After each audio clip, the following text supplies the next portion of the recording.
Imagine, if you will, being a Stranglers fan and being the owner of the recently released Spectrum 48K in the year of our Lord 1984. You've just listened to the new album, Aural Sculpture, and upon listening to the last track, you hear this little snippet at the end of the cassette. Hello, this is Dave Greenfield. This is a taped message from the Stranglers. You have reached the end of the album, Aural Sculpture, but not the end of the tape. A high-pitched sound after this message is, in fact, the computer code for an adventure game entitled Aural Quest, specially designed for the 48K Spectrum computer. We hope you have as much excitement, adventure, and pleasure as we had creating it for you. Good luck, goodbye.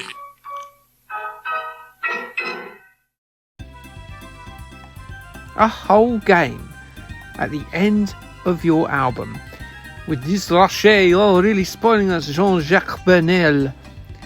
And well, we love a surprise, don't we?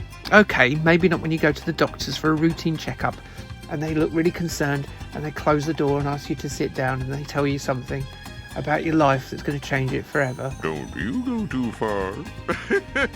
But most of the time, we really like surprises, don't we? So how did this free game about the Stranglers come about then? Well, first up, who are the Stranglers?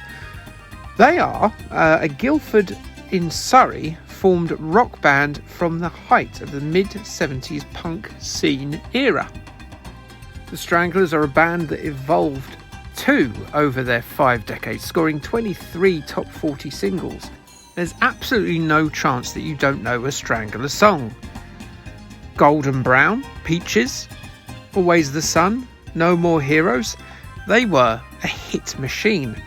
Of the original lineup, only Jean-Jacques Bernal remains in the band. Jet Black, Hans Warmling and Dave Greenfield, who you heard in that little audio clip by the way, have all passed. Vocalist Hugh Cornwell left the band in 1990 and they have said that as of late 2021 that their last tour is in the past.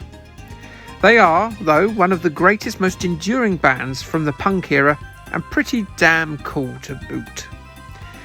In 1984, though, they released Aural Sculpture, their 8th studio album, which was seen as a calmer effort from their more aggressive long players from previous, and that reached number 14 in the chart. The biggest single success from Aural Sculpture was the jaunty upbeat Skin Deep, which attained 15th in the top 40. The game itself came about due to keyboardist Dave Greenfield's love of adventure games that he played with his then girlfriend Pam. In a CMVG interview in 1984, Dave revealed that he was a big fan of text adventures, having played The Hobbit, Mountains of Ket and Urban Upstart, among many others. They met up with a chap called Mike Turner, a games designer for Star Dreams, and together they created Aural Quest, using the Quill text adventure creation software based on a concept and script by the couple Dave and Pam. The game was given away exclusively with Aural Sculpture on tape cassette, so you wouldn't be able to find this game in the usual games aisle of WH Smith's. You'd need to step over to the music section if you wanted to get hold of a copy of this. Giving a game away with a band's album was nothing new. Shakin' Stevens did it with the Shaky game, and the Thompson Twins put the Thompson Twins Adventure onto a vinyl on the front of a magazine. Dave was only too aware of the Shaky game, which was an extremely basic looking arcade title reviewed a few years back by this very channel. Let's put it this way, said Dave, smiling. For Shakin' Stevens fans, an arcade game was right. Stranglers fans are thinking people. They wouldn't touch an arcade game. Such shade thrown at Shakin' Stevens there.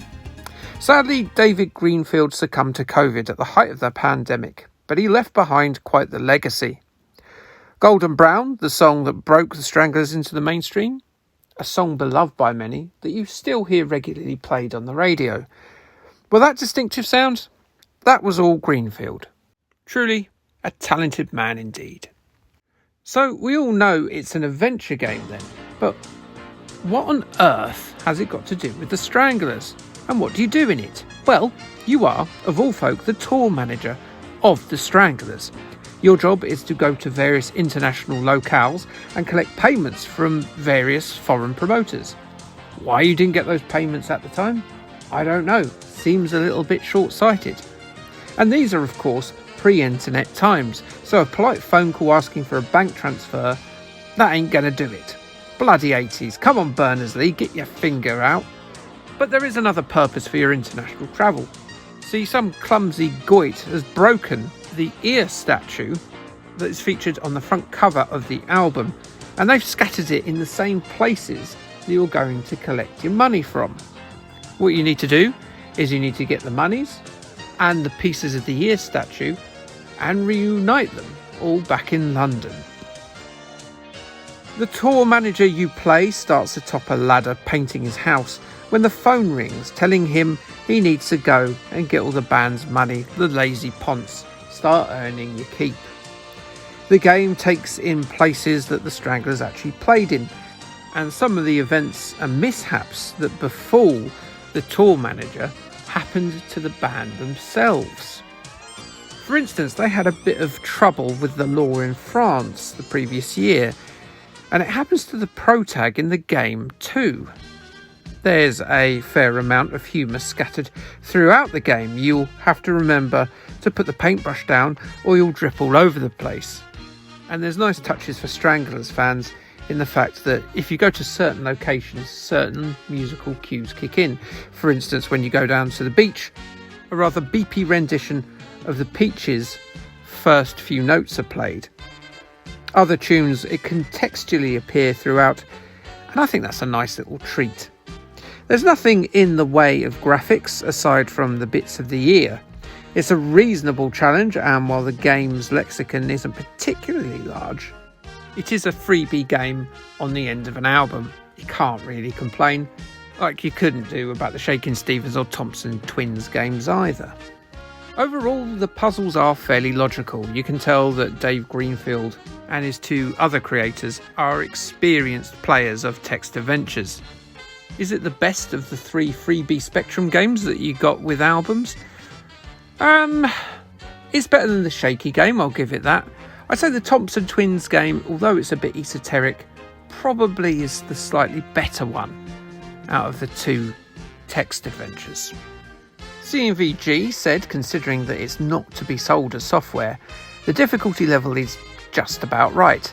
This could well be the introduction of adventure games to many who have never played one before, or an introduction, of course, of the Stranglers' music to adventure gamers.